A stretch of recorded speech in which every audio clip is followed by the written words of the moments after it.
The reign of Lace the Sapphire will be remembered as an era of stability, one that ushered in widespread acceptance of dragoons as a part of the greater draconic society. There will be centuries of cloak and dagger Cold War to follow, as many dragons refuse to accept the sharing of their birthright power. But the former Dragonborn will be remembered as a pragmatic leader who overcame all terrible odds to reconcile a seemingly intractable issue. However, one incident near the end of their reign will always be remembered as a symbol of the seemingly infinite violence that bubbles beneath the surface of dragon culture like a vein of magma under silent soil. This incident will go down in history as the Kobold Massacre. Historians will debate the details of the slaughter until the end of time. How many were killed? What were the killers' motives? How did they do so much damage so quickly? Waves of propaganda and misinformation will obscure the truth to the common folk of Arabella, but only those who were there know the truth. The Orlando siblings were ordered to carry out one final mission by Lace the Sapphire before they lost their authority in the Cookie Mountains. Neutralize an immortal smallfolk who was zealously committed to dragon supremacy. Confronting him deep in the heart of a volcano, the party risked everything on a number of high-stakes rolls. 2 crits ensured the team got what they asked for. Keeper the Kobold will go and kill Desdemona the Diamond Dragon. However, 2 botches simultaneously sealed a dark fate. DiCaprio Devereaux was not possessed or puppeteered. Rather, when she beheld the Numenon of the Cookie Mountains, known variously as the Zohar, the Zahir, the Fulgor, and more, she was overcome by want. She didn't just desire to have the item, although she did want to see it and hold it and hoard it. Above and beyond all of that, she wanted to see her mother die.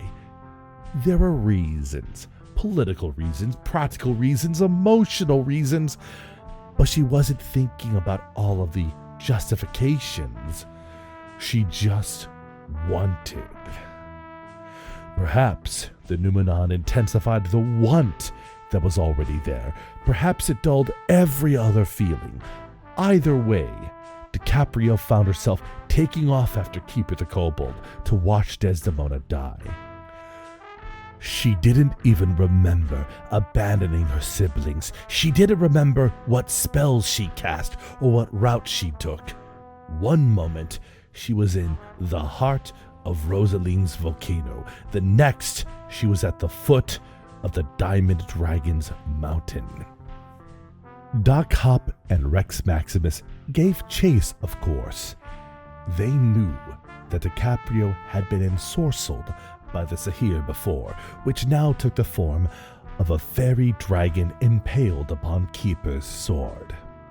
Hop and Rex had managed to resist the call of the corpse, if, in fact, it was dead. But when their sister vanished in an explosion of magic, they had felt its powerful call, and they weren't the only ones. Escaping from the volcano and up into the surface of Arabella, the siblings soon discovered that dragons from all over the Cookie Mountains were answering the call of the Zohar. Andronicus the Celestial, Bolingbroke the Shadow, Cymbeline the Delight, Enobarbus the Beryl, Schmegglesby the Blue, Ulysses the Uranium, Yorks of every color and metal, as well as a cavalcade of dragoons from every range and peak were flocking to the hypnotic pulse of the Fulgor. By the time the sun set, hundreds of dragons would be dead. The first thing that Doc Hop and Rex noticed as they approached Desdemona's mountain was the scores of elves. Everywhere they looked, heaps of bisected bodies were strewn.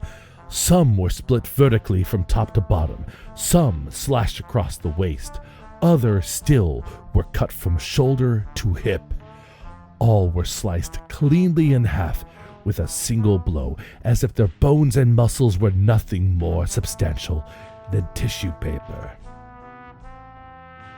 Further up the mountain, the siblings began to see the dragoons who had taken draconic form to defend their home. These dragons were not so easily dispatched, and yet still lay dead and dying ignobly across the mountainside, crushing trees beneath them where they lay, bleeding out from missing hands, feet, and wings. It wasn't clear how Keeper was able to so easily best so many dragons without the gift of flight, but there wasn't time to solve this mystery. Something was happening. All around them, Orlando's heirs detected the metallic tang of blood in the air. Blood and Megalon? The smell of a battlefield wasn't new to them, but there was clearly something supernatural happening here with the blood of dragons. As they looked around for signs of DiCaprio and Desdemona, they began to understand. The blood for the mangled dragoons and dragons wasn't just pooling in the roots of the trees here. It was floating all around them like a mist, swirling and thickening. The blood was being drawn up and up and up, so they followed it. Rex and Hop followed the streams of blood until they found what they were looking for. Keeper the kobold stood with his sword drawn. Its blade was deeper red than any eyes had beheld before. It simply was blood. Likewise, the simple chitin tunic the small folk wore was soaked beyond its limits. The strange necklace at his throat churned and slashed, tearing his throat apart in an endless dance of wounding and healing. The finger of the war god drank the streams that flowed to it. Desdemona was cornered. She tried to fly away, but Keeper raised his weapon, upon which the Zahir seemed to wriggle ever so slightly. She found that she could not leave. She wanted the Numenon of the Cookie Mountains. She wanted it more than she wanted to live. Nearby, DiCaprio watched as dragon wings beat out a background cacophony to soundtrack the final battle. The sword wanted blood. Keeper wanted to please Rosalie. DiCaprio wanted to see her mother die. Initiative.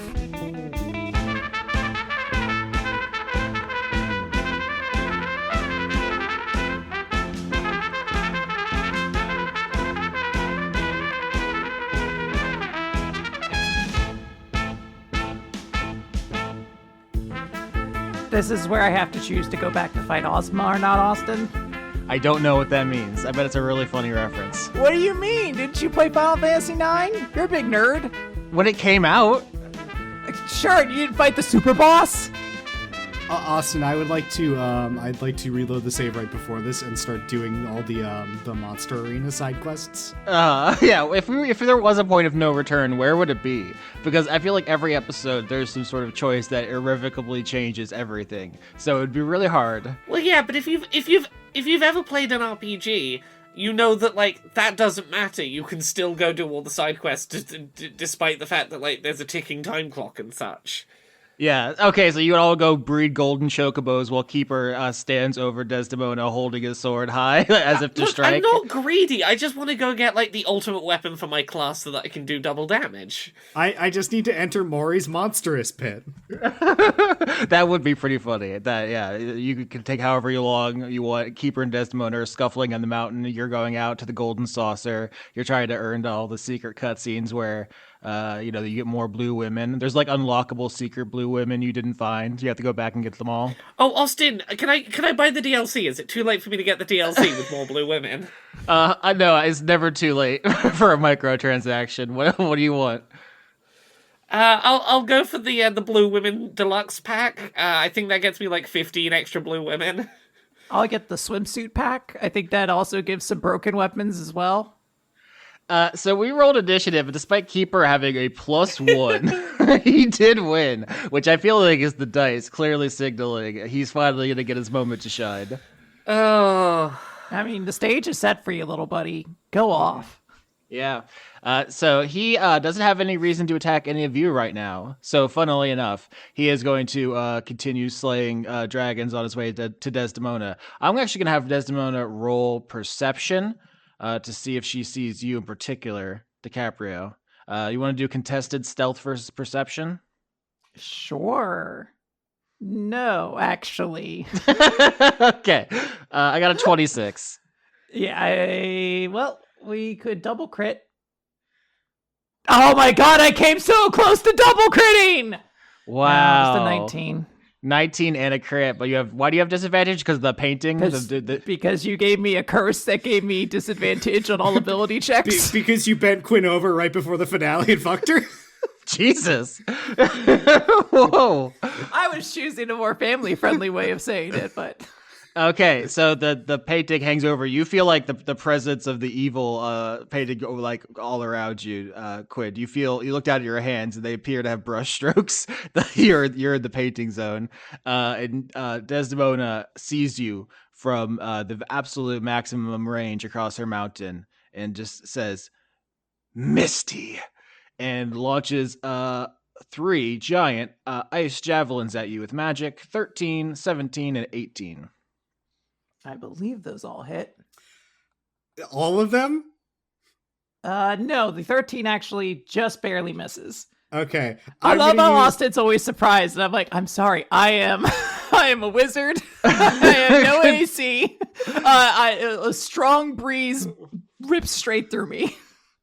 I will use 2 of my charges of my sweatbands of Reichard Simons to make those target my AC to barrel roll DiCaprio out of the way. Okay, so you save DiCaprio from being shot through the head and heart with icicles as you reach near the top of the mountain where everything's happening. This is like the big climax. Everyone's here. I have 12 icons in the roll 20.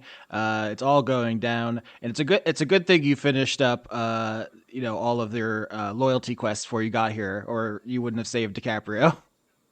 Did Viola not show up? Is she just staying home? Is that what's happening here?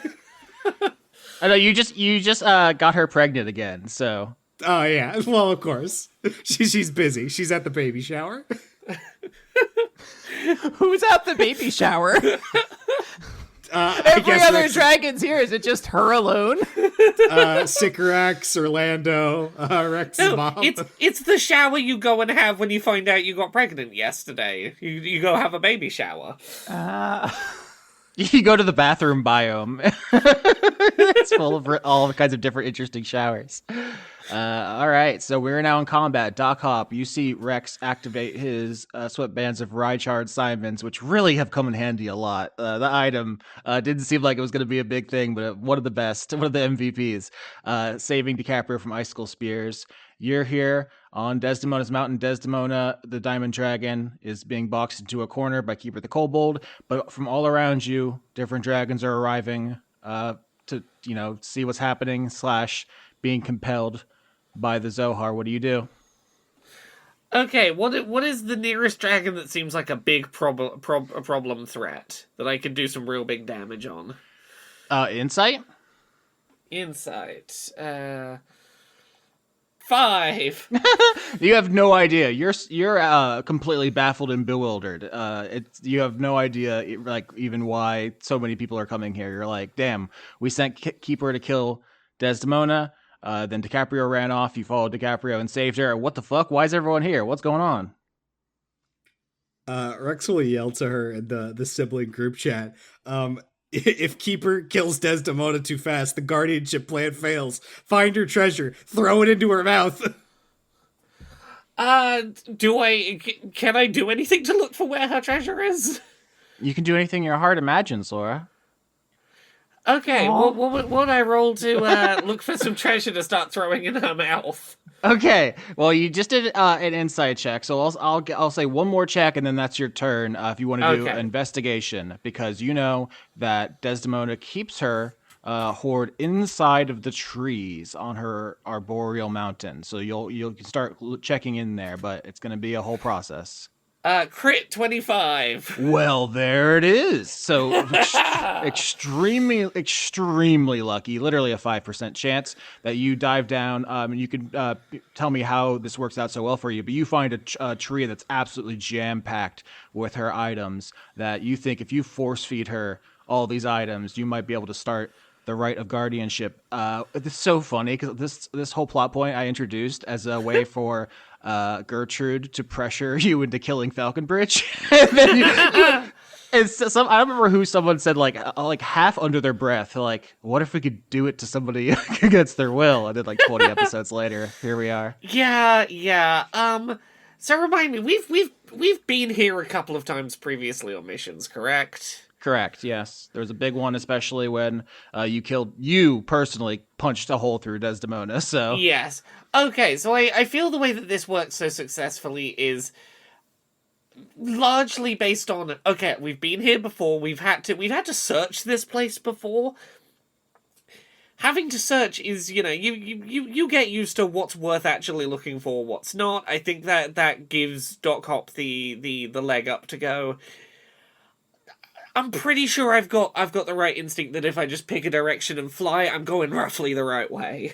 yeah, I mean, you could like look for a tree that is like the same species and size as the ones where you found items before or something. You're like, oh, this is like the ideal one. You get in there. You can. I would actually like Laura, before we get back around to you, for you to come up with some items that you find specifically with your crit, because this is a unique final boss fight, right? Like your two adversaries cannot really be killed by normal means. Keeper is literally immortal, and killing Desdemona is actually a failure condition because you need to feed her hoard. So normal fighting will not help you here.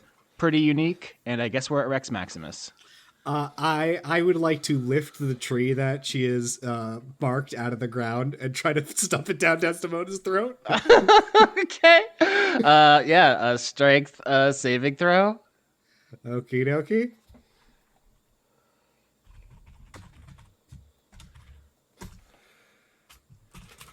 29. Holy shit. All right, yeah, you get down there and you put your whole arms around this tree. It's it's a tree the size of a museum, right? Like that's how girthy this thing is. And you somehow, against all odds, supernatural strength, are beginning to pull it out.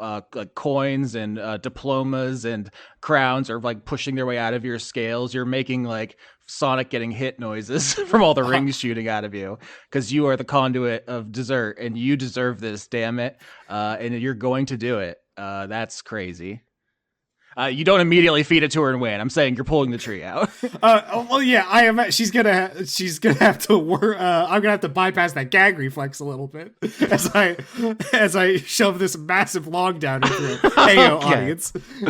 All right, DiCaprio, Devereaux, you are about to get everything you want. A keeper is going to kill your mom, but you can't. You're compelled to watch. You love it. It's so good for you. It's delicious.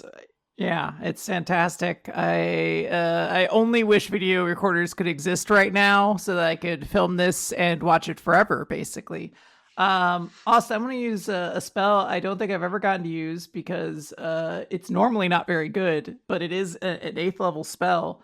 It's called Illusory Dragon, which sounds super cool.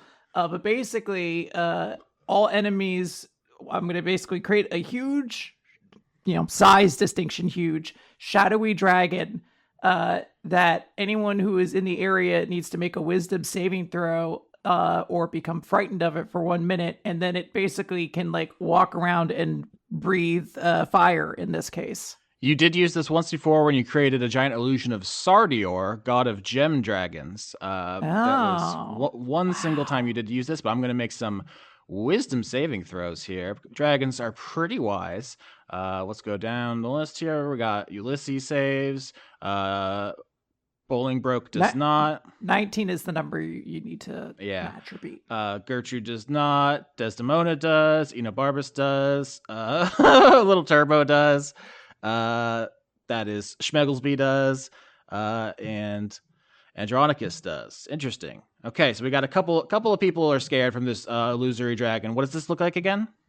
So it is a dragon made of shadow, but I'm gonna give it. I get to pick like an elemental damage type it has, and I'm just gonna pick fire because it seems cool. I want to burn my mom's house down if I'm able to while I'm here. Nice. So it seems like it's a good thing. And I need to. Sorry, this is one of those spells that has like 6 paragraphs to it. So It sure does. No, it's a whole sub game you've cast. yeah, when you create the dragon, choose a damage type. Each creature in the cone. Okay, so I could give it a breath weapon attack, basically, including when I make it. So I don't know who that's targeting. Everyone? Yeah, so I think your mom is the main person you'd be fighting, but you summon a huge illusory red dragon with fire to melt her ice, which makes a lot of sense. The physically smallest dragon, Bolingbroke, peels off, scared of it instinctually, and Gertrude backs up. She was coming to see what all the fuss was about. She's not a dragon, but she immediately stops, sensing extremely powerful magics. She has reminded you previously, she cannot be brought back in the queue. If Gertrude dies, that's RIP regardless. She just melts back into steam, so she's a little bit more self-preservationist. Gertrude is that's like good. Maya and I when we see cops outside of our house, and we immediately start looking out the window. All right, that's the end of the order. So we're going back around. Here's the thing: Keeper holds up his sword, which is blood red. It's not just the color blood. It, at this point, is more blood than sword. And impaled on it is the body of a fairy dragon. And as he holds it aloft, you all feel a magic ripple through you. DiCaprio, you are already ensorcelled by the Zohar. You don't need to save anything. Oh, hot dog. Rex Maximus and Doc Hop, you have previously saved recently, and so you have built up a callus to this advantage as you roll charisma save.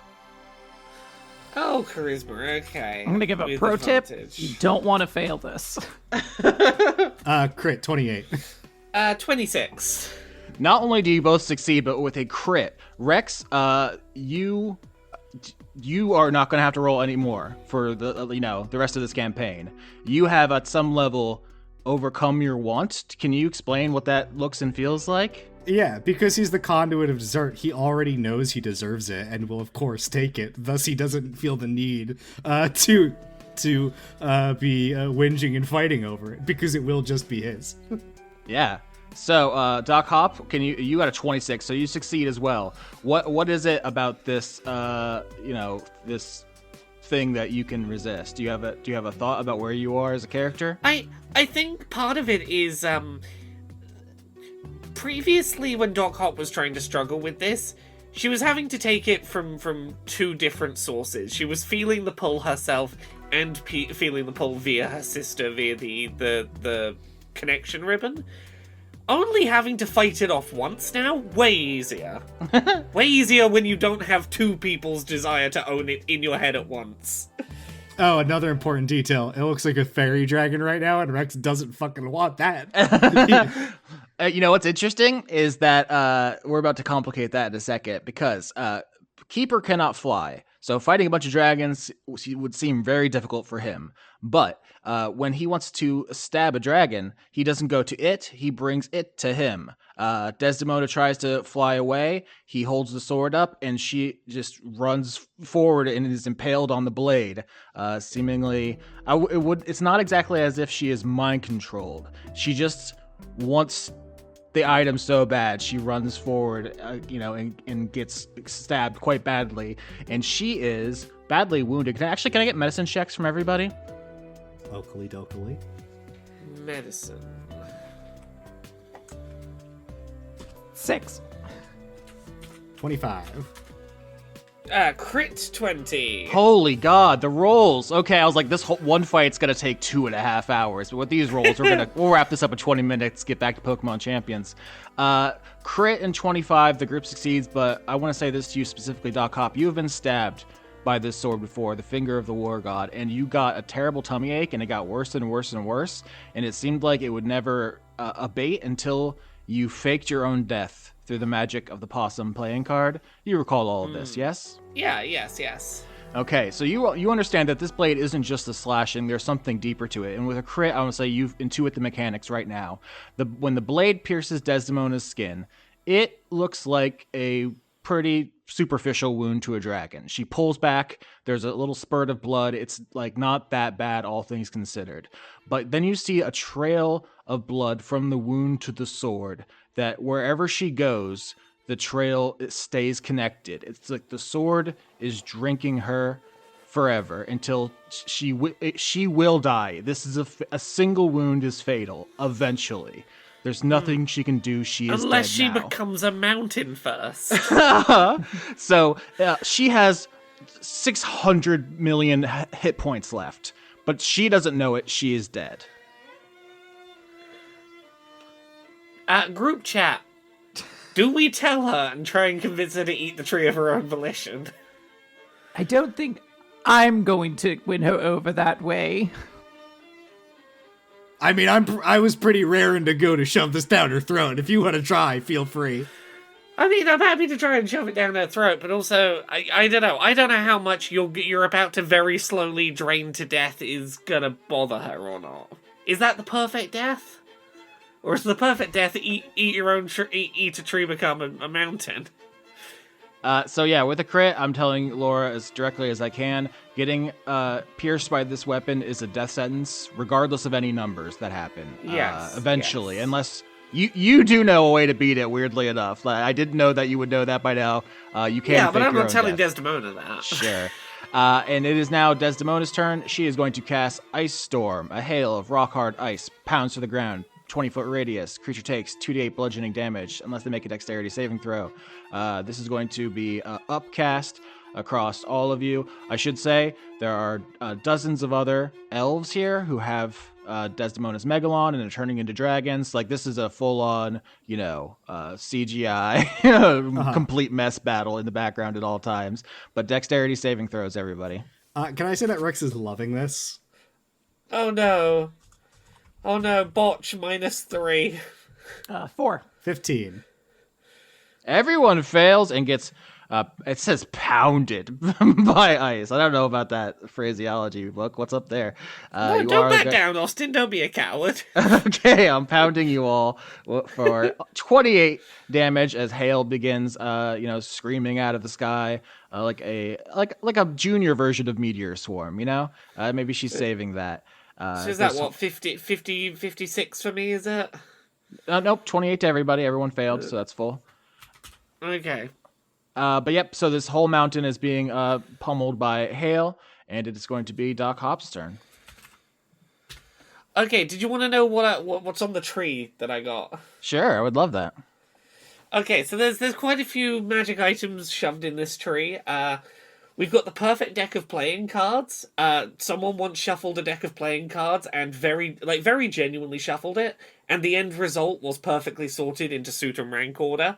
Okay, there are more possible card combinations than atoms in the universe, but they nailed it. Yeah, but that one got shuffled. That one happened. Yeah. There's the perfect branch. This branch is still growing on the tree. It is perfectly, literally shaped like Excalibur, naturally, while still growing on the tree.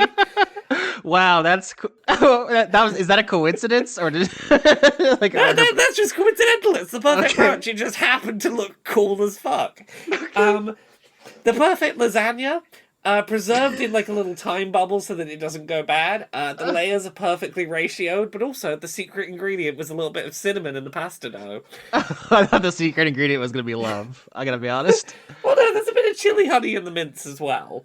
There's the perfect mirror. Almost contradictory. It's kind of hard to believe you're seeing your reflection in it because it reflects so perfectly. It's like almost not there. We've got the perfect ball gown. It's got deep pockets. That's literally all it needed for it to be perfect. Fuck. And the perfect seashell, this is the last one. You listen to it and you hear the ocean. Not just the waves crashing, but you also hear like a pirate ship in the distance with like a little crew singing a shanty. Just I'm stuck in a shell. Get me out of here. the way that the air moves through it just kind of sounds like yo ho whoosh. There's also a copy of Evolve, the perfect asymmetrical multiplayer game. God damn it.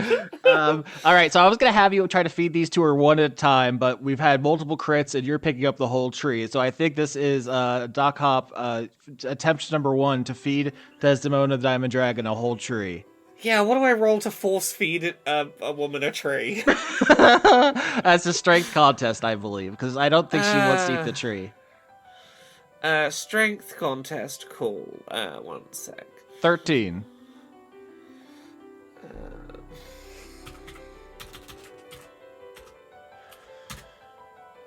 Oh fuck!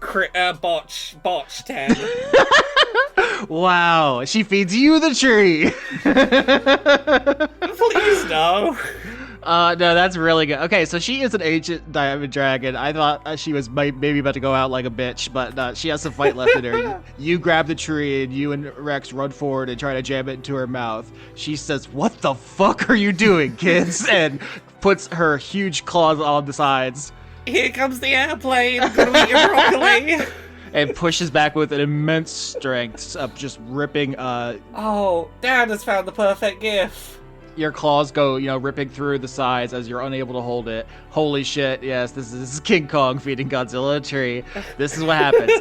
So the whole bottom of the stump hits you in the mouth, Doc Hop, and now you are the one being forced for the tree. Like I said, it's not a one roll situation, but that is the situation. If okay, yeah, it's not good. Rex, it's your turn. You see that happening? Okay. Obviously I need to help my sister, and by that I mean I think the tactic we have to take here is that we need to use Desdemona's momentum against her. By that I mean the next time she runs towards the fucking Numenon, or not the Numenon, which Rex is immune to at this point, he's gonna hold the tree out and he's gonna get that tree inside of her. Okay, so I think that sounds like a dexterity contest to judo. You get to be like water. I have a 0. Let's see how this goes. It's funny. Okay. I rolled a crit. I got an 18. Oh, shit. All right. DiCaprio, Devereaux, you're watching this as your two siblings try to pitch in and help defeat your mom, and she suddenly starts whipping their ass. She reminds them why she's ancient. With the tree in Doc Hop's mouth, Rex tries to set up for some kind of cool move, and immediately dozens of ice skulls shoot up out of the ground and stab him all over as he tries to get into some sort of position to use her momentum. Dan, you are going to take 21 damage. Oh, my bones. Yeah, that was your bones. It is your turn, DiCaprio. Okay. I need to check something out real quick. There's so many spells. I should get rid of most of these. Okay. I'm going to let the illusionary dragon just disappear because I need to cast different, better spells right now. Like, it got a couple people out of this fight. That's helpful. I am going to attempt to cast polymorph on my mother. Okay. So I need a wisdom saving throw. Okie dokie. Here we go. She has advantage against this. 20. Dang. Well, that's unfortunate. This is going to be a long plan, unfortunately. Okay. So you try to polymorph. Are you keeping close to the chest what you were trying to polymorph her into and why? It's irrelevant what she's going to be polymorphed into, because she's just going to... I need her to use up her legendary resistances, because I want to hit her with enfeeblement, so she's too stupid to realize she shouldn't be eating her whole horde. I want to just be able to cover her horde with some chocolate afterwards, and she's just gobbling it down, because she's got a 1 intelligence. She doesn't even know anymore. She's just Garfield with a pan of lasagna. That's a great plan. Actually, I quite like that. Yeah, that's a classic Dice Fug move, is that once you get through the 3 legendary resistances, there are like infinite sucker save spells that essentially win. So that is viable. I will say at the And Austin, you said that you couldn't suck your way to victory. Yet once again, we're finding that yes, we do need to be sucking to victory. I want it to be clear. It is my most strongly held political opinion that any situation can be solved by no sucking. I've never met a situation that couldn't be sucked out of, so don't get it twisted. At the end of the order, Keeper is once again holding his sword aloft. Whatever magic or whatever the Numenon does to dragons is happening in the background. Dozens of dragons are rushing at him and getting cut down, fighting each other. In the background, you see, for instance, Ulysses and Enobarbus begin to tumble through the air, clawing at each other. Something is happening all around you in addition to the fight you're trying to have. Can Rex see Turbo anywhere? Yes, absolutely. Turbo is a adult delight dragon, blue and purple. Looks sort of like a Cymbeline. Has a bunch of grappling hooks and Doc Ock arms, the arms from Arms, and surrounded by a clutch of quattles, her small folk, which are the legless serpents. So just absolutely bristling with stuff. Yeah, Rex is basically trying to keep her inside at all times in case he needs to suddenly intervene. And tackle her out of the way of the sword. Yeah, can I get perception vis-a-vis Turbo? Of course, Austin. Anything for you. Aw, you get advantage for being nice to me. 24. 24 is good. I will say a good thought. Turbo seems to be making a dive bomb for Keeper. The Numenon has got her. You don't know this. She was gotten by the Numenon the day she was born. She's never not been gotten by the Numenon. Yeah, I think what Rex is going to do, Hop's mouth still on the tree, he just shifts his weight and kind of bats her out of the way with the big tree, or at least tries to. Who are you trying to bat out of the way? Well, I guess it makes more sense to bash Keeper out of the way, but I think in my head it was funnier if I hit Turbo just like a fucking baseball. Yeah, I know. There's different ways to parent. It might matter. So, what do you want to do? You got a 24. So, if you want to intervene on Turbo, because the audience knows she's the one who stole it from Keeper. She ate it. It was inside of her body. You have no idea what the consequences and implications of that are. Okay, yeah, I think Rex wheels around and tries to fucking baseball swing Keeper out of the way. For one, this gives plausible deniability later on that he's, fighting against Keeper. And two, if he knocks him far enough away, that'll at least give us like a moment to stuff this back down Desdemona's throat. I love that. So, what that does is activates Keeper's aggro.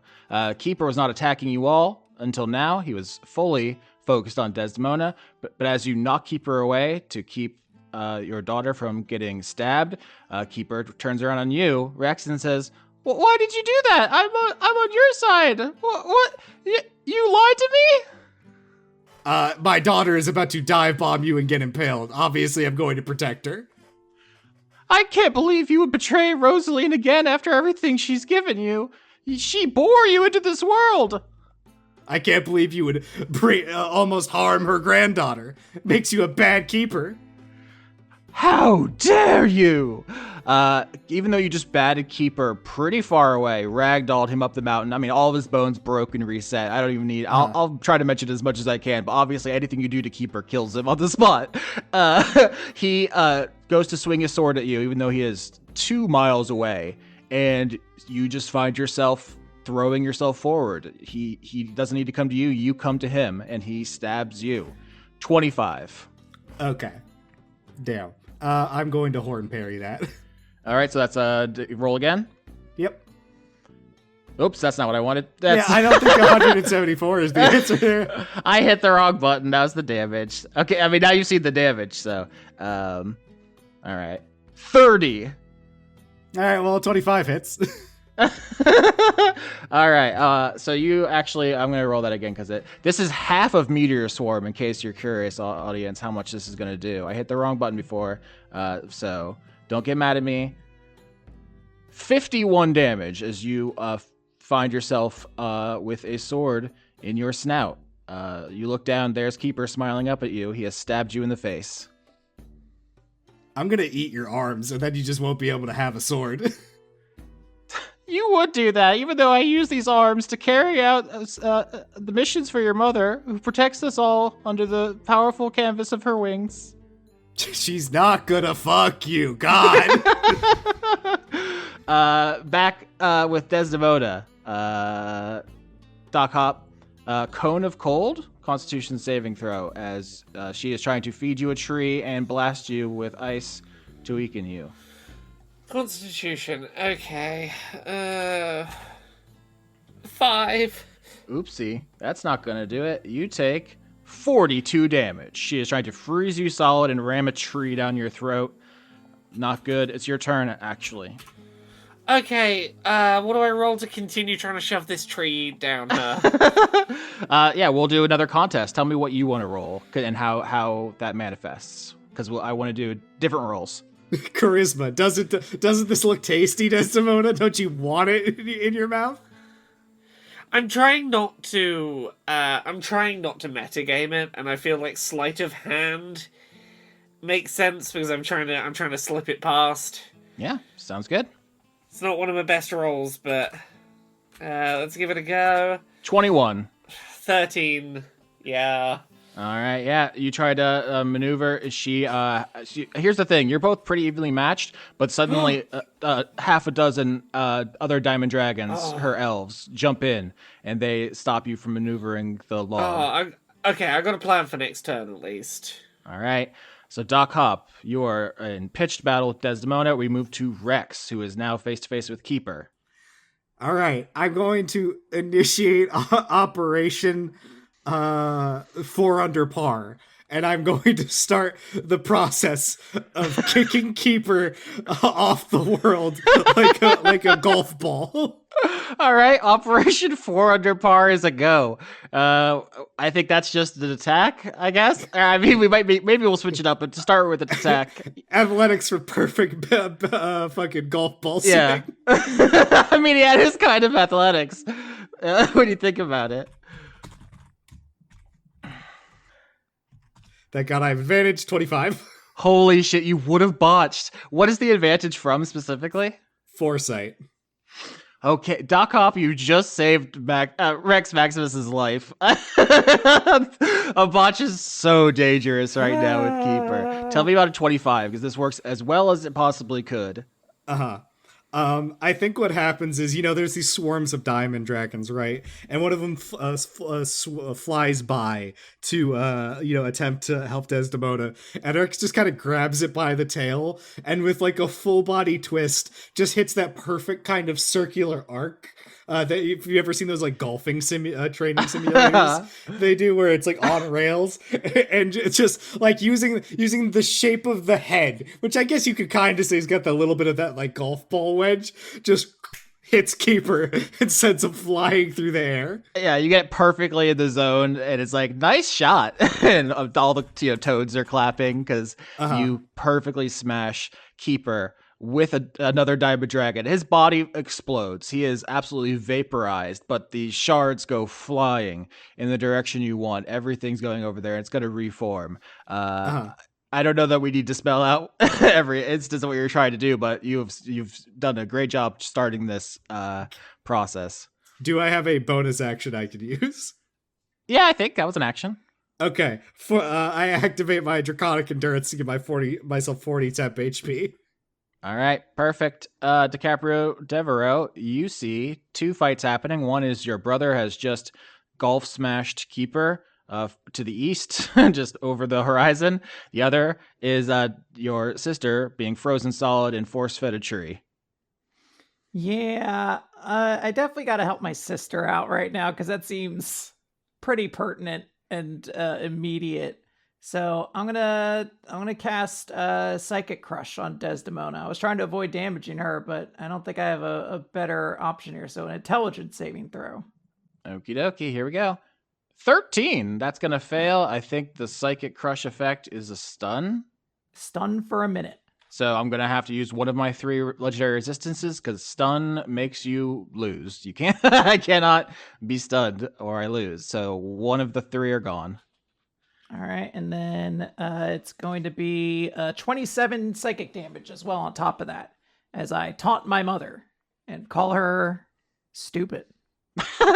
Yeah, you blast her, and she turns and looks at you. She says, "Why are you doing this? What? I thought we had some sort of truce. I thought we were working together for the good of the small folk. What is this backstabbing bullshit?" Clears throat. Bitch.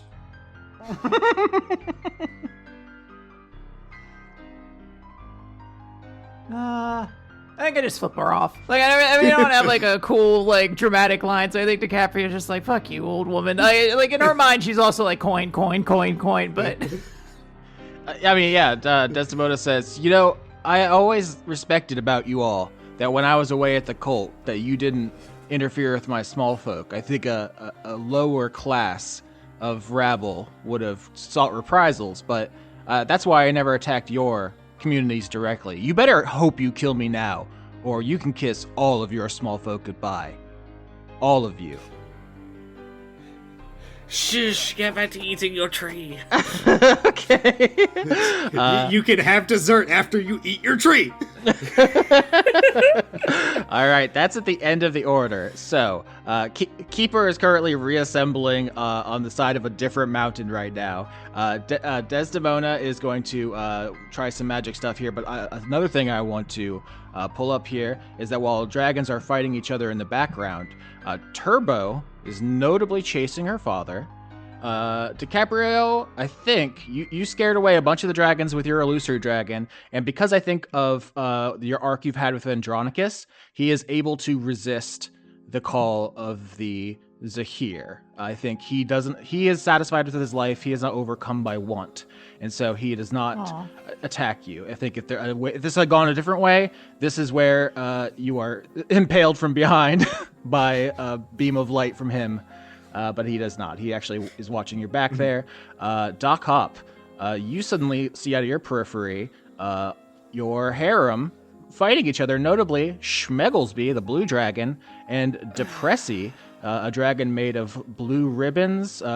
She has taken a more draconic form. Obviously, she is a sapient emotion creature you created with a wish, but her ribbons are wrapped up in such a way as to resemble a dragon. They're fighting each other. They absolutely are fighting each other. So, The problem might solve itself. I cannot stop the main objective right now to deal with this. I have to stick with the plan. Austin, I am throwing a plan at you here. okay, I'm excited. If I were to punch Desdemona and activate Hull through Hell, she would vanish, and then she would come back to the same place in space. And you're gonna Can put the I tree. use that to put the tree a bit further in place so that she comes back with the tree further down her? I think she'll have to roll to resist it, and if she fails, I'll use another legendary resistance, and it will go down to 1 left. So it's not going to instant kill her, but it would if she wouldn't. You know what I'm saying? She has 2 more shields, basically. Yes. So yes. And additionally, if I take 1 second, it's end of my next turn. Okay, she's not gone for long. Okay, cool. I'm doing it. I'm gonna try and punch her. Ulysses doesn't actually know about the Numenon here. He's just he heard there was a fight and he just decided to join it. Yeah, he just heard there was an excuse. you just heard someone call out World Star. Does a 33 hit? Holy God, Doc Hop. She has a family. She has a lot of family. Yeah, no, this works perfectly. No, her family is in the background being like, "Yeah, do it! Shove that tree down her throat." Okay, Doc Hop, you were losing this fight. She is freezing your body solid and ramming this tree down your throat. Describe to me how you punch her into hell to give yourself some breathing room and set up a nearly fatal gibbing incident. I think the way that I do this is I am gonna act up that she's winning with pushing the tree down me. I play as if I am failing. It doesn't have to be a strong punch. Just to get a little punch in under where the blind spot is, that like the tree is blocking her vision. Mhm. Just get a little gut punch in, dealing not that much damage. It's 10 damage and then another 55 for Hull Through Hell.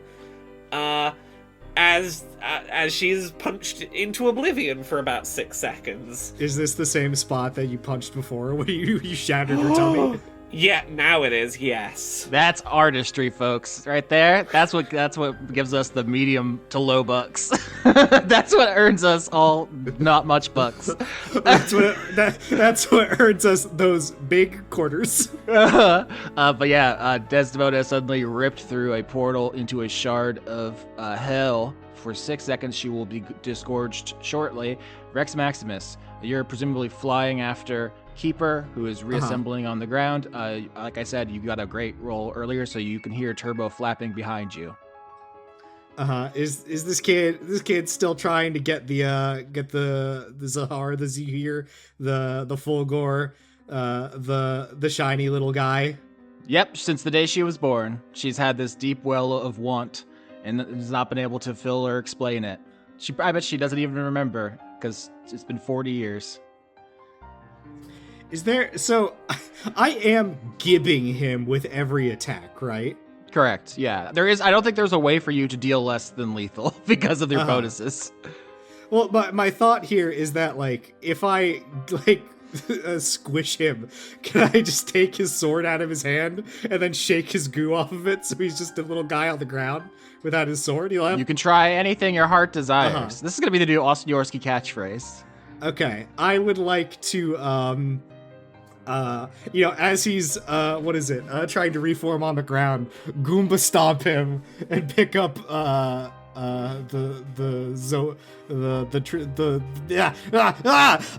I'd like to pick up the little guy and then, no, the little guy is something else. We got to keep our terminology straight. I would like to try to, claim victory of the Numenon and then kick his corpse away. All right, so I need you to roll something here. Let's go acrobatics, because you're coming down out of the air as a dragon.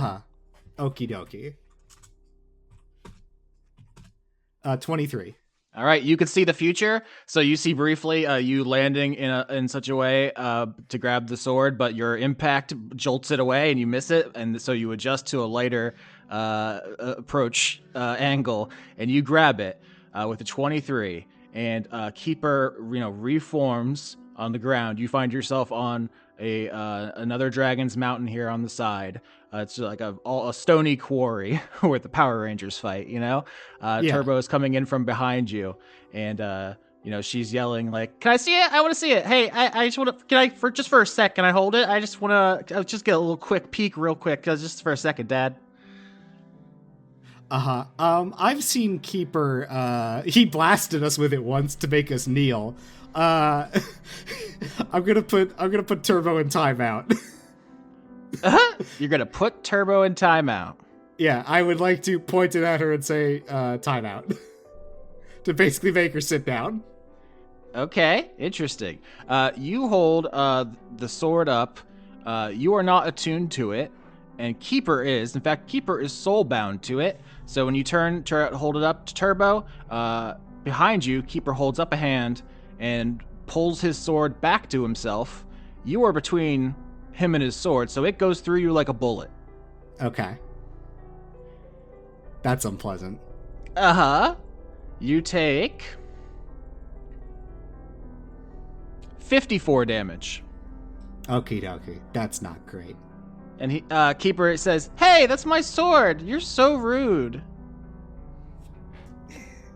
71. I'm going to kick you off the side of this planet, Keeper. You say that to Keeper. Turbo says, "What did you just try to do, Dad? What the fuck? You're such a dick." Honey, you're trying to impale yourself on a crazy sword right now, and I'm dealing with the ultimate little guy. I'm having a bit of a busy day. Can we settle this later? Turbo hits the ground, a couple hundred feet from you, a sliding landing. She is, covered in all kinds of Doc Ock arms from her various items, and Quattle. And you see in one of her arms, she has a tiny monkey toy holding a little triangle. Yeah, I think Rex will simply close his fold his arms, while also keeping like one eye side-eyeing Kiefer this entire time, because obviously he can't really keep that from his mind at the moment, and say, "So are you going to compete in the family tradition of killing your parents?" Turbo hesitates for just a second, because that's a lot to say, but you did raise her, and she says, "I know you want to die by my hand. You think that'd be sick? You think that'd be badass? Don't try to guilt me, you old crusty man." Well, I would be pretty happy with that, although I think your mother would be disappointed, because again, inevitables. Have to fight those at some point. But I probably won't be able to come back. I'm not certain that Resurrection Cult's gonna look fondly about what's going on here. At the end of the day, clearly I can't stop you. You're always using the inevitables as an excuse. Oh, I can't play catch today. The inevitables might show up. She used time slime. Senescence doesn't violate the timeline. It's fine. The inevitables only would have come back if you had tried to mess with time dragons. You think I know what any of those rules are? I'm not a lawyer. Oh, you're so old. You don't keep up with any of the new time memes, time dragons, the scrolls. The scrolls are too small for my big claws to operate. All right, so Rex Maximus, you are caught in between Keeper and Turbo. Keeper, has wounded you with his sword, the finger of the war god. Turbo wants the Numenon. That's not good. Let's cut over to DiCaprio, Devereaux. Your mom's in hell, so that's cool. What do you do? Yeah, that's pretty sweet. What can I do to kill her when she comes back? So she's not here right now. I can't cast anything targeting her. Correct. She'll come back in 6 seconds in the next order. Yep. Okay.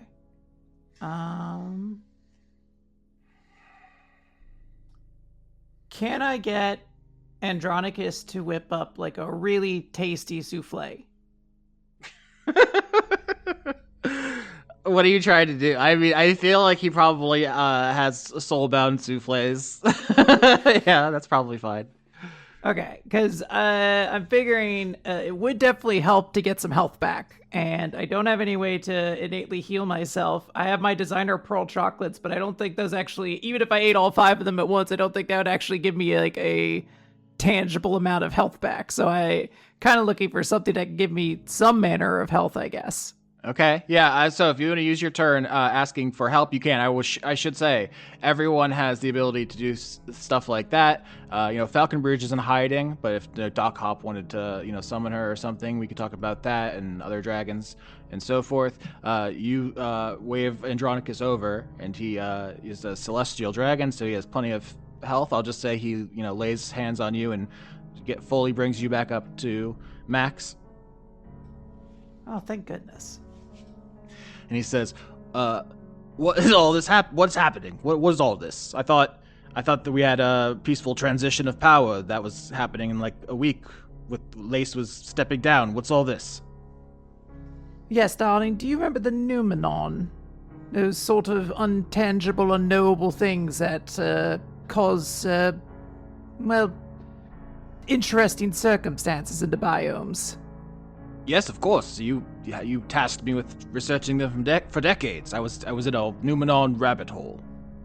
Yes, exactly. The one in this biome is currently going insane and driving all of us to mad vengeance. I want nothing more than pure want itself right now, and honestly, that is sort of manifesting in feeding my mother her horde so that she becomes a mountain. You understand that, right? What have I gotten myself into? If only you had waited a couple more years and I could have died and not had to live through this. How could I help? Can you make my mother's horde delicious so that she wants to eat it? I believe there are a number of mind-controlling spells I could use. I'm not a big fan of them. I also think your mother is probably the best counterspell user in existence, so Luckily, I have my secret sauce with me, so I don't need that. Luckily, you know about ranchinara, which is ranch and marinara combined together, aka the perfect condiment. No, it's forbidden. You know this, DiCaprio. The laws prevent it. The ancient pact. I cannot. Lace's laws will not control us anymore. Lace's iron fist has made so many sauces illegal. This regime cannot continue. I can't believe Lace doesn't season their food. Just dry ass goats and sheep. I spent hours yesterday making a stew. I burned my fingers. I poured the stew out, took a sip, took a bite, tasted like fucking nothing. My day was ruined. Okay. So DiCaprio, for your turn, you fill your health back up to full with the power of platonic love, and we are going to go to Doc Hop's turn, where Desdemona pops back into existence right where the tree is. Yes. Yes. So the tree is well and truly in her mouth, hopefully. Well and truly. So I'm going to make a intelligence saving throw for her to be. This is her saving throw to avoid being instantly killed, which is her within a split second realizing what's happening and casting Time Stop, is what this saving throw represents. I'm going to do it against your spell save DC. What is that number, Doc Hop? Let me find that number. 19. All right, 19. Here I go rolling. 25. Oh, okay, you don't instantly die. Nope. She appears, just feels, just the tiniest discomfort. A neuron fires, and she reflexively casts Time Stop. Everything freezes, and what she probably does is turn into a high elf in a split second. So she is not in that position whatsoever. Falls out of the air, turns back into a dragon force. She hits the ground, looks around, sees the situation, is fucking pissed. But she has used her action for her turn. And this is still the result of my last turn action. I've not done anything this turn, correct? Correct, yeah. So she can't hurt you in Time Stop, but that's how she saved her own life there. Okay, but I can continue trying to get this tree down, huh? Yeah. Okay. So she casts a buff on herself in the Time Stop, and then time restarts, and it's your turn, Doc Hop. So from your perspective, you punched her into hell, and then suddenly she was like 100 yards to your left. Okay. Can I use Arcana? And the justification here is I am trying to use my breath and my magical breath to basically propel the tree into our mouth. Yeah. I mean, you as a very high level magic using Dragon Genie. I feel like my thought is I'm made of steam, and steam's famously pretty good at propulsion. Yeah, that's yeah, steam engine it. So Arcana.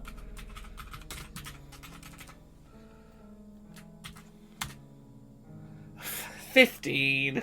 Yeah, I rolled a 17 against your 15. So she is able to put up a magical shield. You didn't do anything wrong, but you blasted at her, and she throws up a wall of ice to block it. I've seen the result already. If I hadn't, I should have used one of my lucky rolls to try and bump up that Arcana roll. You can. This is the final battle. Let's just we're doing everything. Sure. Okay. Let's use the lucky rabbit's foot. Fuck. That brings it to that's a 13, so it's still not gonna do it. No, it was a good thought, though. It's a plus 11. That was a great time to try it. If I could roll more than a bloody 4. Mm-hmm.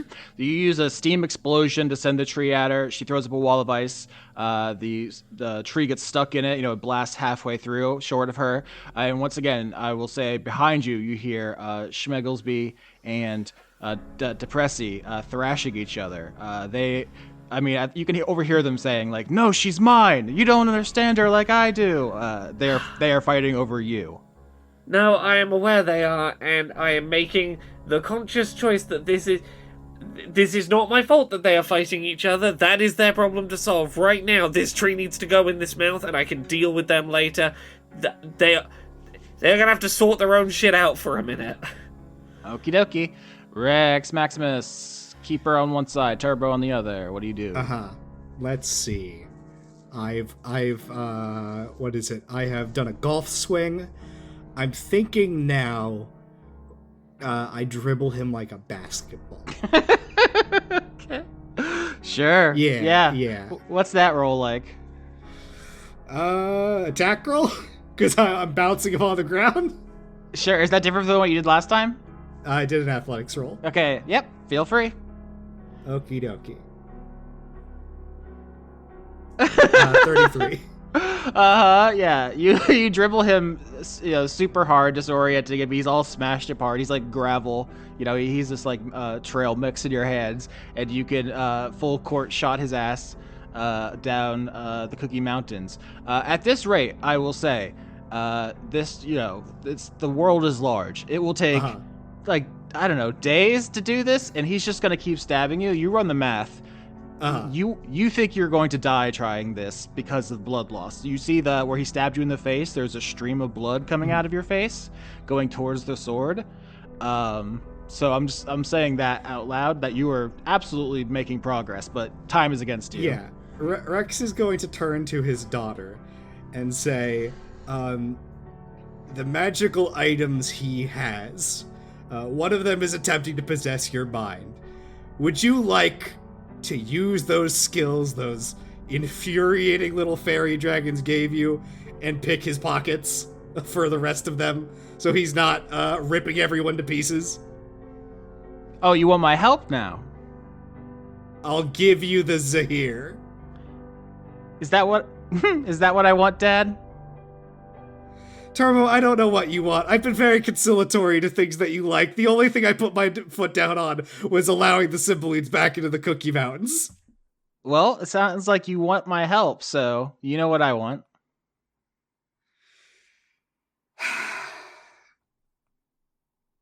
What's more important, Dad?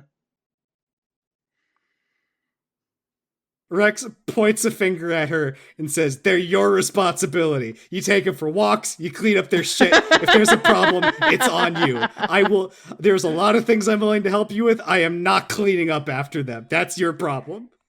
Okay, perfect. Turbo joins you, and as a father-daughter team, you are going to be able to continue to dribble and Hail Mary and smash and slap shot every sport. I'm going down the list. You're going to be able to drift. You're going to luge him across the landscape. All the while, a stream of blood coming out of your snout where you were stabbed. But we can keep rolling for fun. I don't know how you could possibly not keep manhandling Keeper. DiCaprio, Devereaux, how are you? Doing okay. I would like to ask Andronicus if he could go make sure Rex is healed. Send him off to go make sure Rex doesn't die on this whatever he's doing over there. I got 171 health left. I'm fine. I'm good. So you can. I'm gonna just look Quinn in the eye and say, if you send Andronicus near Keeper, you should say your goodbyes. Then I will instead say, if there's a way for him to heal, Hop, basically.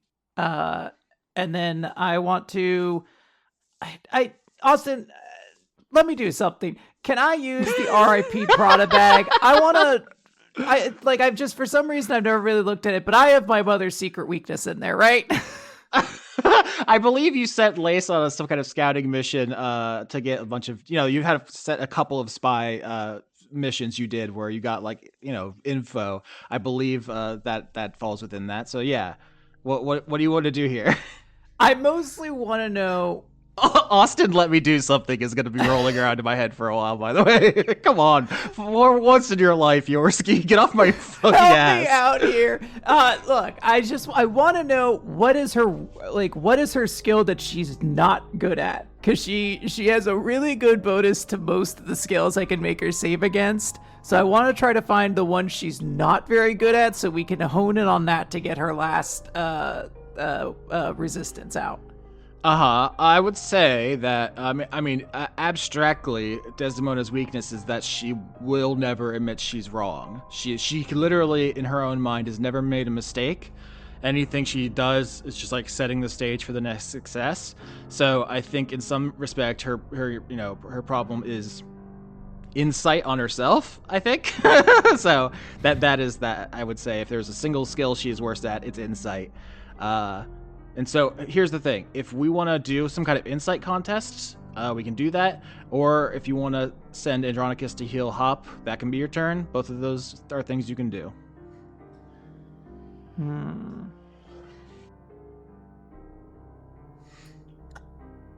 Let me see. Hop, how are you doing on health? I'm still at like 2/3 of my health bar. Okay. I can hang on for a bit. You know what? Why move away from a winning strategy, Austin? Psychic Crush. Give me an intelligence saving throw. Okay. I have to beat 19? Uh-huh. 20. No. Do it again. I don't think so. I don't think so. All right. Yeah. Well. Can I add anything to other people? Am I remembering a thing? Give me a sec. No, sorry, can't help. Thought I could. Can't. All right, so you try to psychic crush your mom again. You, reading the spell, you overload the mind of one creature you can see within range, filling its psyche with discordant emotions. The target must make an intelligence saving throw. She feels you do that, DiCaprio, and we're going back to her turn. And so she says, "You ungrateful bitch, I taught you that spell." And she casts psychic crush on your mind.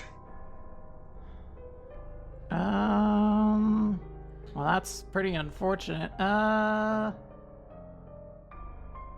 All right, so you're going to take a 23 damage, and you're not stunned, as your mind is filled with discordant emotions. Just, all of the early memories that you showed her recently that she decided you were at fault for. She blasts your mind with those again. Oh my god. Yeah, if you had failed, it would have been, you would have seen them from her perspective where she was justified. That's what would have stunned you. I'd have been like, oh my god, I was kind of a bitch. When she called me ugly, it was kind of my fault when you think about it. I was kind of ugly. All right.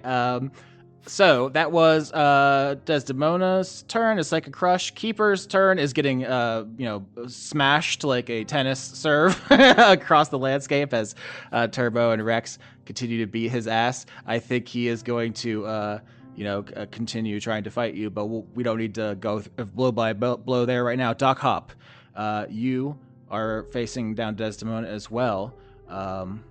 I'm looking at other skills I have that I haven't yet used to try and get her to swallow this tree. How deceptive can I be to try and get her to swallow the tree? You can be as deceptive as you roll, and I'll roll against you. It'll be a contest, and if you win, you'll do something. I'll work out something deceptive to try and get her to eat this tree. 22. Wowzers, Bowsers. Come on. 15. Okay.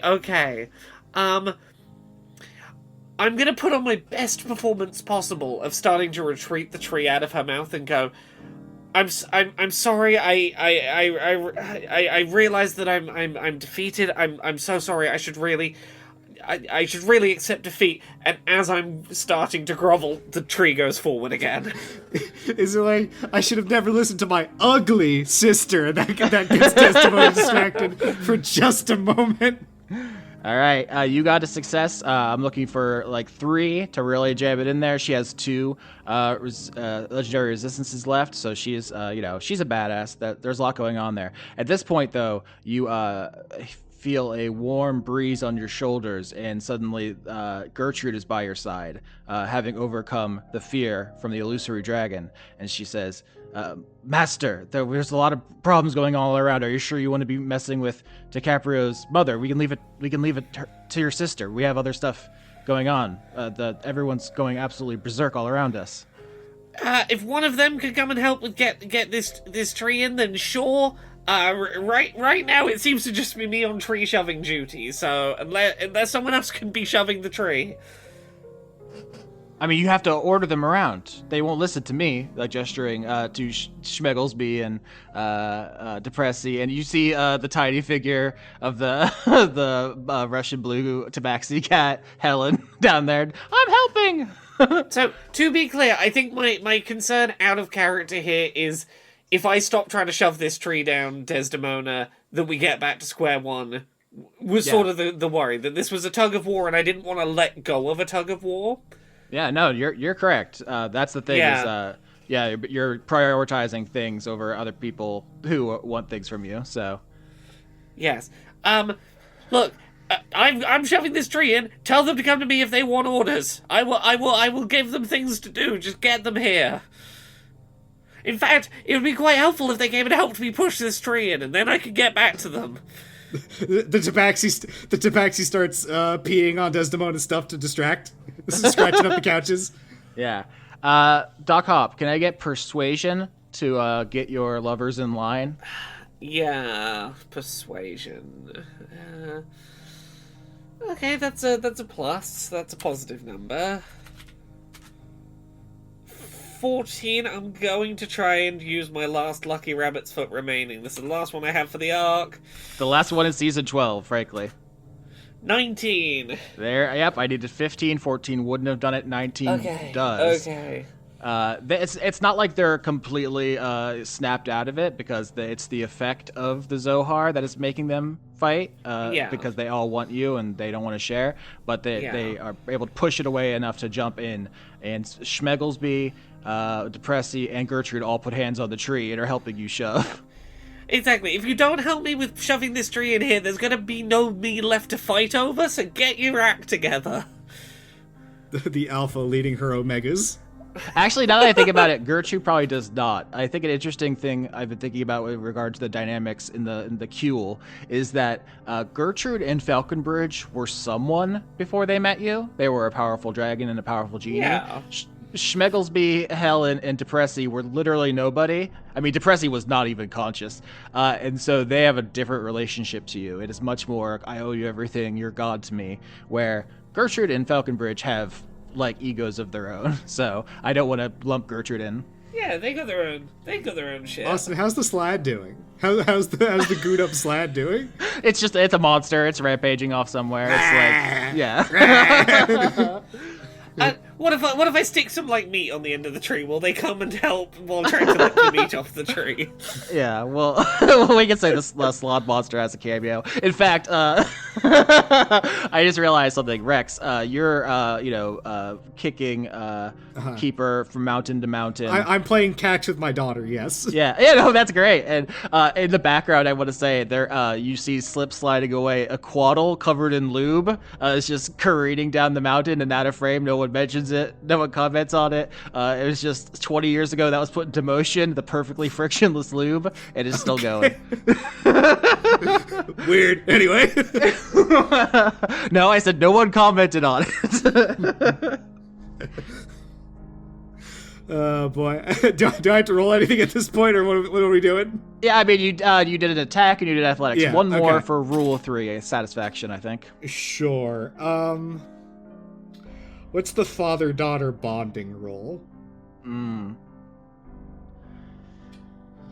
Performance. Okay, yeah. Because really, being a parent's an act. Yeah. All social interaction is performance, you know? 22. All right. To win at fatherhood, describe to me how you play catch with your daughter with an unkillable death machine in such a way as to win your final boss fight, I think. Yeah, my final boss fight, being an okay dad. breaking the cycle of weird family relationships that plague this the Orlando family. Yeah, I think we're doing the full gamut. There's we're spiral passing football keeper, baseball throwing him. Maybe at some point we get a little like cricket in there. Using like a fucking Tarask as we pass by dad's place as a paddle, and I think Rex does say, in passing, like, the reason why I don't want this Numenon, why I'm not affected by it, I already have a perfect daughter. I don't need anything else. I don't want anything else. Whoa. That's so corny. Oh my god. I'm so glad that my friends are here. Eat your slime, Turbo. Don't tell that to kid number 2. You're so cringe. Keeper is, yelling incomprehensibly as you continually smash his head into 1,000 pieces and his jaw is coming together. He's saying, like, Rosaline will never forgive you. Her mind extends to the beginning and ends of time. Keeper, she doesn't even know your name. As you are smacking the shit out of him. Yeah, I think you win this. Is there anything else we want to do with this? Because if you're taking him literally to the end of the world, just the way that linear time works, I think that these fights are going to be at different scales. Let's see here. Anything left for me to do? Let me look over my. Well, I've got my number 1 dad mug. I take a sip of that, of course. I'm pretty satisfied. I'm good. I did my part. Okay. All right. So let's say, Rex, you're in the winner's circle. You're on the podium. We'll get back to you. DiCaprio Devereaux, what are you up to? I think I'm going to cast Polymorph and try to turn my mom into like a fat squirrel or something. Specifically an overweight squirrel. What's the save there? Wisdom. All right. There were a couple years here in New Jersey where we didn't have any really cold winters. Our squirrels got so fucking fat. They were so obese. I got a 17. That's not going to do it. So she needs to burn her second of 3 legendary resistances to resist being turned into a Greedent, the Pokemon, who my girlfriend's been playing Pokopia, and every time he appears on screen, she's like, "I'll fucking kill you. Get out of my face." She hates Greedent so much. What's wrong with Greedent? Just a happy little squirrel. She wants to build him a house on the other side of the map, far away from anyone, as a punishment, to isolate him and drive him insane. Is this like the people making cages for Mr. Mime? Yeah, something like that. It evokes primal revulsion. DiCaprio, 1 legendary resistance left. Your mom looks at all of these ungrateful fucking assholes who keep fucking with her steeds when she's been nothing but a perfect mother to all of you. And she says, "I'm putting my foot down. Meteor swarm." I mean, I gotta counterspell it. All right. So tell me about that. What does that look like? Well, here's the thing. I have a 9th level spell slot left. I don't have an 8th level spell slot left for Feeble Mind. I was planning to use my 9th level spell slot. So I either take the risk that my counter spell could fail, or use my 9th level spell slot to neutralize her. I think it's a really fascinating choice here. I think it'll be fun. I really want her to be so dumb she has to eat her own horde. I feel like it's really the end goal I'm looking for. So I'm gonna risk it. Let me see. What do I have to do to counter spell 5E? What do I have to do to counter this? Oh, that's an ability check. Now I'm gonna use my 9th level spell slot. I got cursed by a painting a year ago, and it's a real big issue. I gotta get rid of that 9th level spell slot. Okay, so she's a frilled lizard. Her frill like completely flaps out, full tilt. She summons all of her power. The sky opens. You see flaming rocks hurling down. And you think about it for a second, and then you're like, I can't. I actually have a lot going on right now. Yeah, I can't I have a really busy day ahead of me. I really should just use that spell slot. Yes, mother, put your giant feet down. Okay. Rex, don't make me. I'm going to come back there and roll on you again. All right, so DiCaprio, you burn that counter spell. Doc Hop, it's your turn. Okay, so I've got help and support now on trying to get this tree down her face. Yep. I need to look at what's a kind of role I haven't done yet that I can still try and do.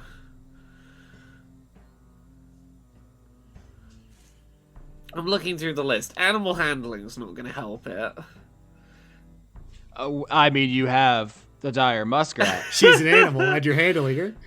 Are you telling me that the dire muskrat in your moment of need wouldn't contribute? Oh, that is a thought. It's not a high modifier, but let's go for it. Dire muskrat, help me get on your back so that, much like the Radan boss fight, I can push from on top of my tiny steed. Okay, Laura. Yeah. I'm so glad you did this. Okay, let's roll the contest, and then I'm going to reveal the funniest trap card in D&D history. 23. Give me a second. 18, and I might be able to increase that. Give me a second. Dark One's Own Luck, I can add a d10 to my roll after seeing the roll, but before the effects occur. So just gotta hit above a 5 on this. 2. No, that's 20. Fuck. Okay, so you fail, and this reveals a trap that Sarah, Skitch, and Joa left for you 20 episodes ago. When the Cymbalines invented the ejection saddle. And then Turbo put it in your bag when you trapped her in the bag. So when you put your magical ornate saddle on the dire muskrat, and you run at the log to slam into it, to drive it through Desdemona's head, a bunch of rockets activate and throw you down the mountain. Yeah. I'm sorry, my kid fucking sucks. Did having the polycule here add anything to my roll so that at least I get a success while being ejected? You would have if you had won the contest. You lost. So here's what I'll say: is so they're not going to help me win the contest. Okay. No, they keep you from losing your progress because they are going to stay with Desdemona. But you were thrown down the mountain. You take very minimal damage. I'll just roll 2 damage. It's nothing to a dragon. Okay, so I'm at least not losing the progress, I guess. Cool. It's the Cymbalines' final prank. I'm so glad they got it off because they did tell me specifically to do that. So good. Thank you. Oh, these fucking Cymbalines. All right, DiCaprio, your mom has 1 legendary resistance left. I want to see. Do I think I could trick my mom into eating her own horde because I start eating my own horde and she starts thinking that something happened? Like, does she know about the right of guardianship? Does she know that this is what we're trying to do? I don't know. I mean, I think that would be it. We would just do an intelligence contest and see what happens. Because there is a version of this, I think, where you just use some kind of psychological trick to defeat her. I think we'd have to add a little bit of flavor for it not to seem extremely silly, but I'm interested. Yeah, I mean, I'm gonna start eating my horde then. See what she does in response to that. Like, if I just take my quill and I just start crunching it, but I look all confident while I do it. Okay, yeah, intelligence contest. Let's roll it. Let's see what happens. 26. Holy fuck. 18. She fails. I I know that this is technically a save, but I think I'm gonna burn her last legendary resistance to keep her from going out this way. Damn. So I really wanted to be like, I mean, some of mine are just chocolates. So, I mean, like, those are meant to be eaten as part of my horde. Destroy your quill, take that out of your inventory. She looks at you, and you see, the trigonometry floating over her head as she tries to figure out what the fuck is going on. And then she just says, "Misty, is this really how you want to go out, eating office supplies?"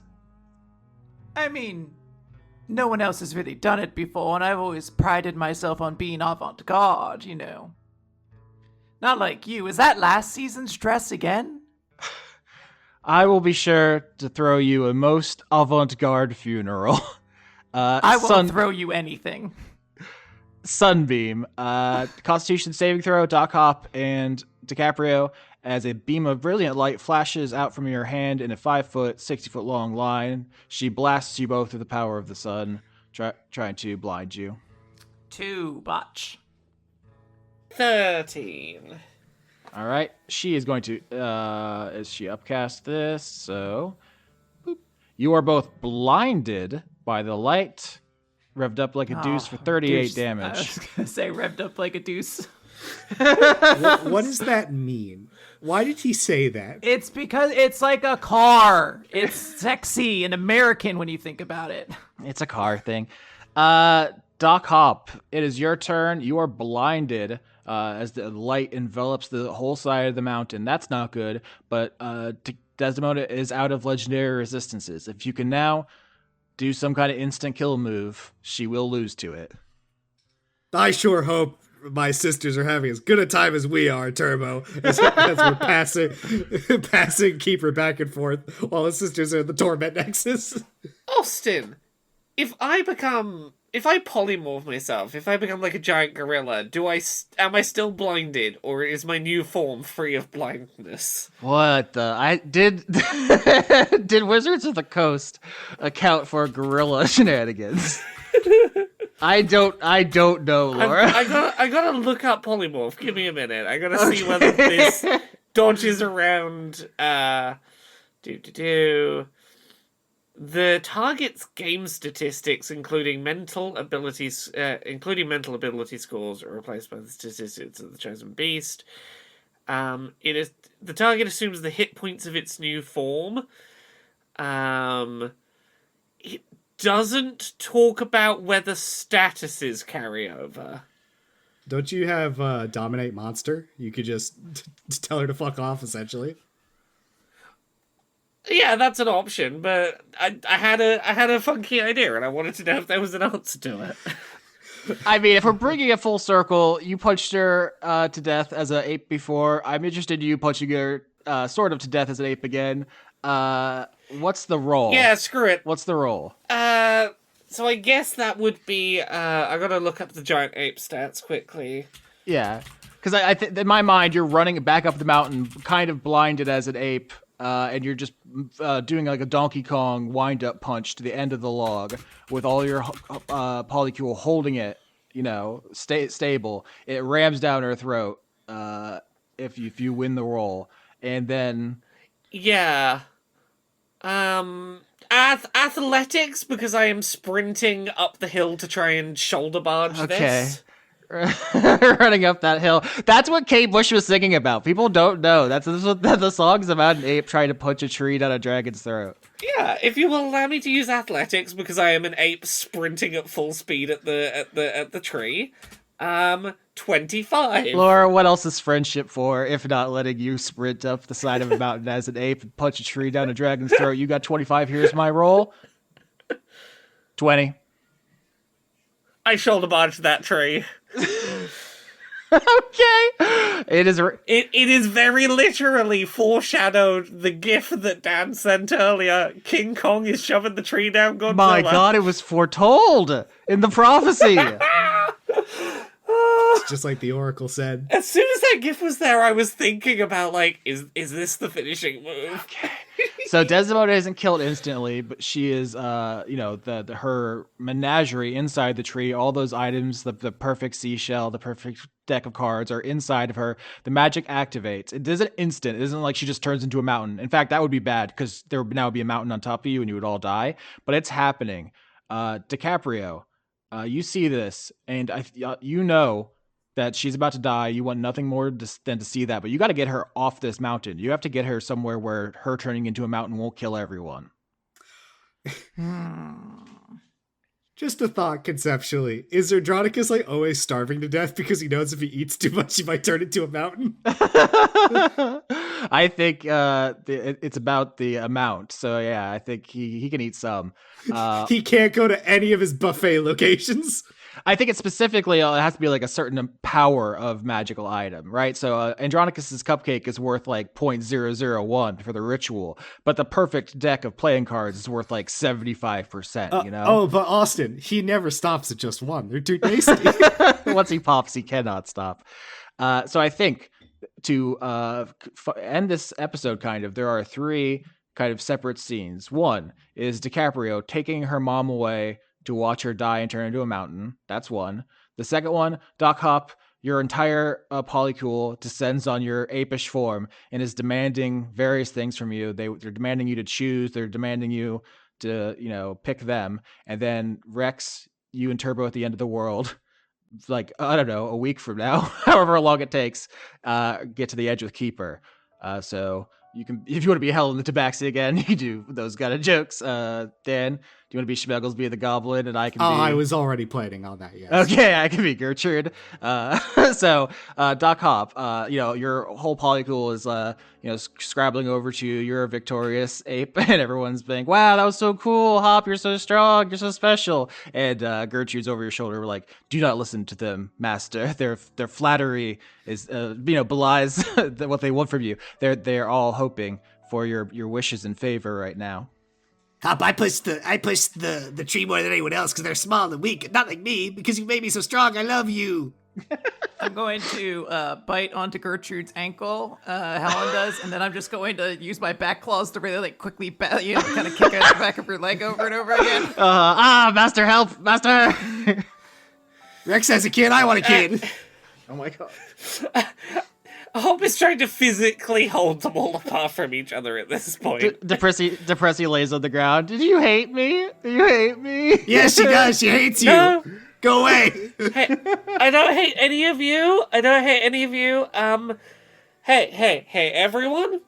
We're gonna have one large group hug for a second.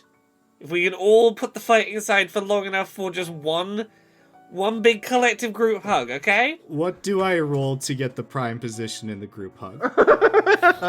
Yeah, the dexterity saving throw to try to get into the middle where the good cuddles are.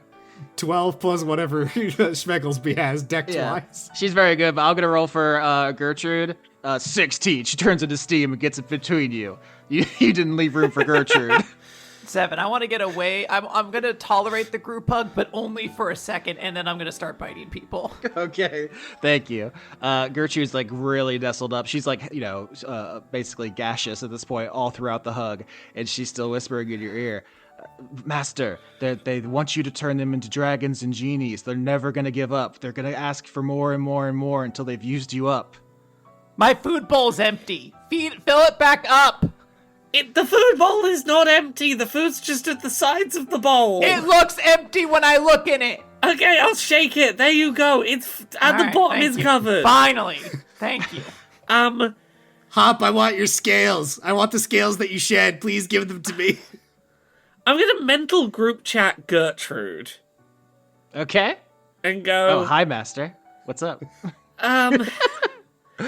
You're looking pretty good today. You're not wrong. You're not wrong about... They really are just gonna want stuff from me forever, huh? Yes, that's what they were yelling during... They were ensorcelled by the Numenon, and they were saying that they're going to take you for themselves, and, Helen wants to be a dragon, and Smegglesby wants to be a genie, everyone wants more and more. It's never going to stop. Oh, Austin, I want Schmegglesby to become Hop. That's how I roleplay. You already said that she was stealing all of her old stuff. I'm making a Hop suit. Oh, I didn't mention because there wasn't a clear way for me to introduce this. But when they looked at the Numenon, they didn't see a fairy dragon impaled on the sword. They saw Hop. Oh, I was about to just say that outright. So yeah. There you go. Yeah, no, I'm gonna say to Gertrude at this point in the mental group chat, in the mental chat, just I know that I did it for the right reasons, but I apologize again for asking for your help with my sister when it was needed. I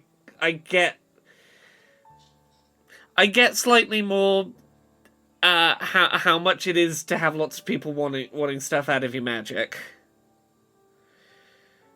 Yes, that's why it's so taboo for a genie to be forced to wish, and why I'm never going to do it again, because it's a humiliation that lasts for the rest of your life. I never wanted to force you, but I get that asking was still,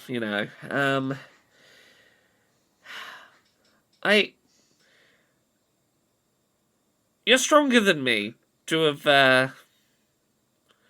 done the whole wish thing for as long as you did. Yeah, for a second there, she goes to do her, oh, master, you're so powerful bit, like as a joke. That's like, a little game you play. But she, it kind of catches in her throat and she says, "You're the only one who understands me. And I do my best to understand you. I hate Falconbridge, but I think you would be happier with Falconbridge and I than with all of these climbers, all these hangers on." I made a lot of choices that well, maybe ill thought out, but it's hard to have the ability to do things for people you care about and to not just give of your very essence constantly because you can, right? It's weird. Quinn has posted a cat going crazy at a string and posted Helen chasing Depressy.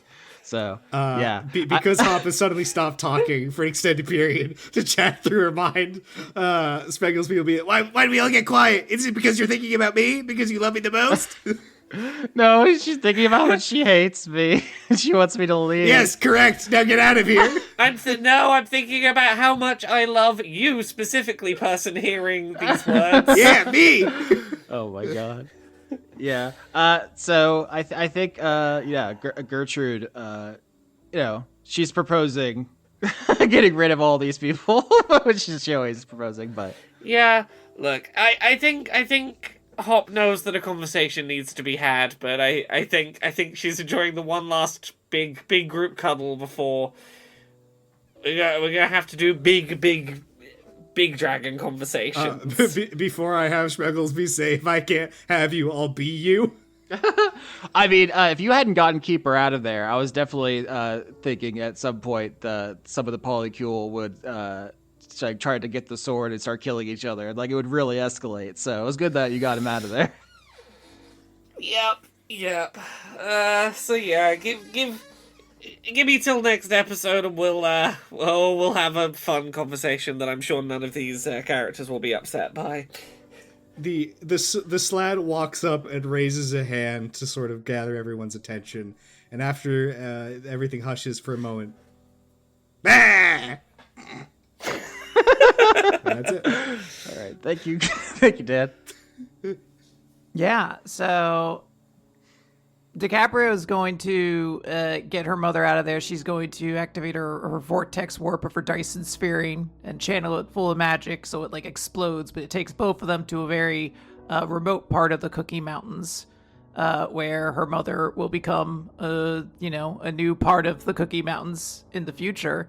But in this moment, as the transformation is only kind of just beginning, and it's just the two of them, DiCaprio is going to sort of sit across from her mother, and she is going to cast an illusion on herself. Normally, she had spent most of her life casting illusions to make herself not look like the dirty diamond dragon that she was before, but now she is specifically using her illusion to turn herself into that form again, so that can be the face that sort of stares across her mother while she starts turning into a mountain.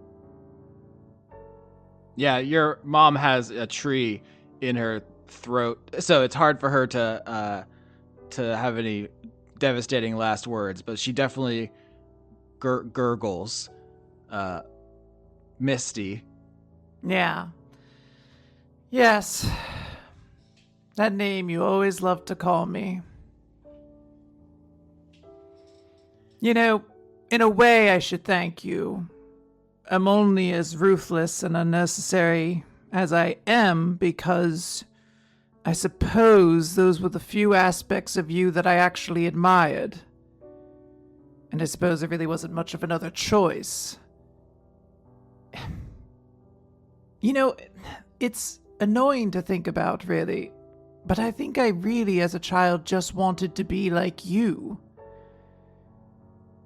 And I never really quite felt like I never really quite felt like it was something that had a real tangible end goal. Even as a child, I realized that you truly hated me in your own way. How do you hate a child? That's what I don't understand. Your child. No, don't say anything. Your mouth is full. I hope this process is long and unpleasant, Mother. I hope it is horrible. I hope it is full of agony. I hope you know nothing but absolute and utter misery as this transformation takes hold. And know that I will see to it that no one knows your sacrifice, that no one knows what you've given to these mountains. You will be forgotten in every possible way.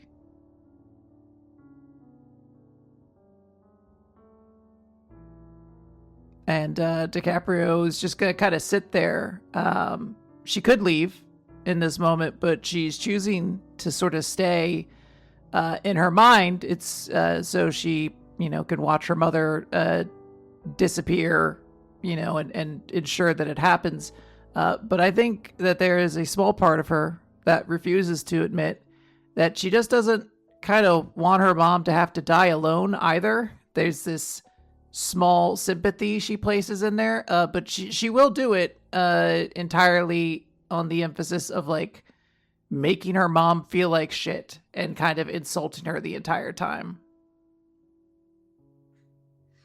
Yeah, I think it takes a while. It's not just that suddenly there is a new mountain where there was flat ground before. Her body like disassembles and trickles down into the earth, and through magic, obviously, creates an entire new landmass down to the bottom of the world. It increases the radius of the world. You know what I'm saying? Because if the right of guardianship just created, new dirt piles, you would still run out of room. But the Cookie Mountains get bigger, if that makes sense. It's all the way down, and the mountain that Desmond turns into is obviously made of crushingly huge tons of perfect peerless diamonds, which completely fucks the economy. There's the gemological repercussions are going to be felt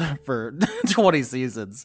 But of course, the mountain is also completely ensconced in an eternal roaring blizzard, as cold as her heart and attacks. But it takes a while. She basically like melts into the ground. Yeah, and I don't think anyone sees DiCaprio until that's done. I think we see this time lapse of her become this giant diamond mountain with this roaring blizzard, and then eventually you just see DiCaprio in like a snow coat, walking out of the mountain after it's all processed and done.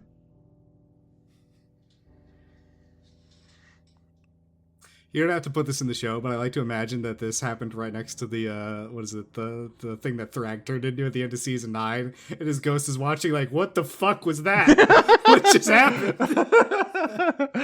Yeah, that's not how that's supposed to happen. Yeah, there's the area of the Cookie Mountains which are like fully customizable. That's where everyone goes to do this. Rex Maximus, as you're approaching the end of the world, you are beginning to feel weaker and weaker as all of your blood has exited through the slash in your snout. And because this took, like a week or something like that, this has been a father-daughter road trip. Yes, Rex has to squish a kobold roughly every, minute or so, but they're having a good time hitting all the stops on the way there. They've seen some museums. They've robbed some museums. Of course, Turbo goes out behind places to find where they're throwing things out to see if there's any interesting slimes in the trash, et cetera, et cetera. Yeah. Things. You're reminiscing. Yeah. Remember that time that Grandma extincted that frost giant tribe? That was so silly. Remember when Dad threw up on all those gnomes? Perfect. Yes, exactly. Perfect. But as you feel yourself like weakening, it's getting harder and harder to like continue hitting Keeper accurately before he starts, trying to fight back. And you could see the edge of the world in the distance. You have to actually fly over an ocean, and then the actual edge of the world is the petrified like trunk of the world tree that everything sits in, if you'll recall the cosmology of Arabella. Yes. So you're like over the ocean as you feel yourself kind of graying out. Ooh, Turbo, could you maybe take over? I'm getting a little tired. Your old man's not as spry as he used to be. Also, I'm missing a lot of blood. Yeah. Turbo says, yeah, I have a bunch of arms and stuff I can push him, continue slapping him around. How are you gonna get back if you can't blood? If you're empty of blood? We'll burn that bridge when we get to it. All right, so you're slowly coming down onto the petrified wood that comprises the edge of the world. You're landing, you're skidding, you're falling, and you lose your dragon form and become a human as you flop over and slide to the edge as Keeper, splatters next to you and it begins reforming. Yeah, I would like to I mean, I'm imagining just like trying to push Broom off the side of the earth, really. Let me think here for a moment. Yeah, as Keeper is trying to reform, Rex is going to take that moment to grab the Numenon that he craves oh so deeply. And as Keeper finally comes back into his full shape, eyes re-knitting and re-gooifying in his head to lock eyes on the things he cares for the most, that Rex has finally decided he does not give a single shit about, because he has won in every way that matters. After this long fight, Rex takes it and hucks it over the side. Okay, so are you taking Keeper's sword? Are you taking the Numenon off the sword? Walk me through the specifics of this interaction. Yeah, because Rex remembers quite vividly it shooting through his chest. And so he's not going to just take the sword itself. He's going to pull the Numenon off of it, the little wriggling fairy dragon, or I don't know what it would be to him at this point. Because, he has kind of everything he wants in a lot of ways, right? Yeah, so my dickhead suggestion is you pull it off the sword and it collapses in your hand. It unknits into, nothingness, and you're holding nothing because you want nothing. Uh-huh. And it's gone. It's just gone. Yeah, I mean, I guess if that happens, what does Keeper do? Rams the sword through your chest? Oh, well, that's unpleasant. That's mine. Stop taking my stuff.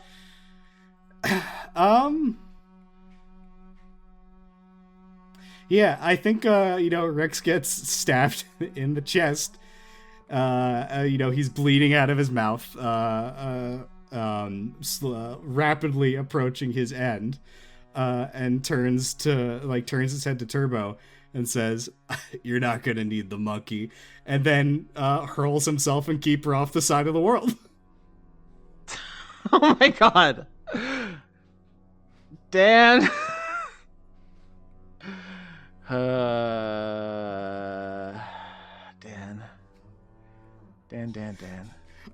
And now we find out, is Rex capable of passing a vibe check, I guess. You've got a second kid. Don't miss their childhood. That is a really good cliffhanger. I just double-checked Turbo's inventory, and you gave her a vial of Megalon. And so I don't know if this is killing the tragic vibe you're going for. I think her reaction is she swan dives off the edge of the world and falls with you and Keeper. And as your blood is leaking out and dying, you are dying. She, kicks Keeper away and jabs you with the Megalon, and you have to roll to turn into a different kind of dragon. Okie dokie.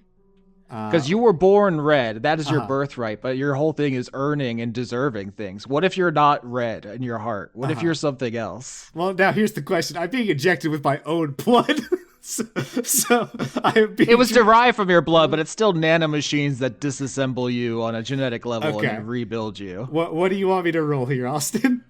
I think it's a Constitution saving throw. I mean, you are a conduit of deserving, so I think the DC is fairly low.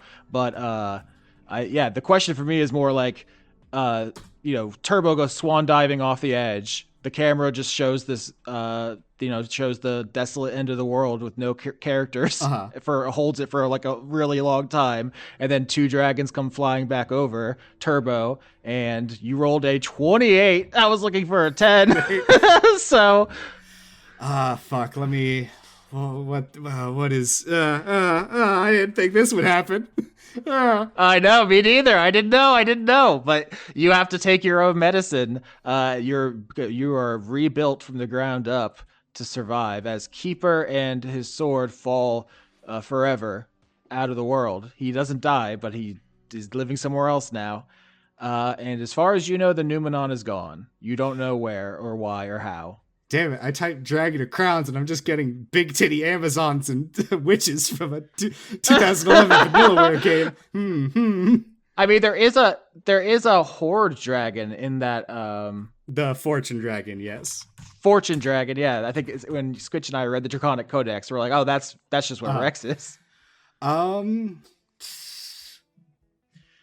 Yeah, I think maybe he has become like a physical. I'm thinking that this is a twist on it, right? Because what is it? Maybe it's like slightly different than what is happening with like the Fortune Dragons in Pathfinder, because those are like physically still just regular dragons that are melting magic items into themselves, like attaching them to their bodies. I think like this is like more towards like how the Vorpal dragon in fucking the Pathfinder book is like a magical item that has become a dragon. Maybe there's like a little bit of like muddling of the lines here on what exactly Rex is, but it's like he is just made out of gold coins now. Like there is not like a meat creature if you go far enough into it. Whoa. Like he's like he would discorporate into a pile of treasure if he fell asleep or something of that nature. Like yeah, the Vorpal dragon whips ass, by the way. Yeah, and I'm red-green colorblind, so I guess he's no longer red. He's become the new version of a gold dragon, which is literal gold. He's become Goldicus Anglesmith II. No, you've become Goldicus Anglesmith. Oh my god. And then the time slime sends you back in time. No, I'm just kidding. That's not the... Would that be fucking crazy, though, if you were Goldicus the whole time? It was a stable time loop. Yeah, and maybe this is also like, okay, now, you know what? Rex doesn't have blood anymore because he's not, like, really a person in the same way. So he cannot be the one supplying Megalon any longer. So this is up to other people to deal with this shit now. He did his part. He's done.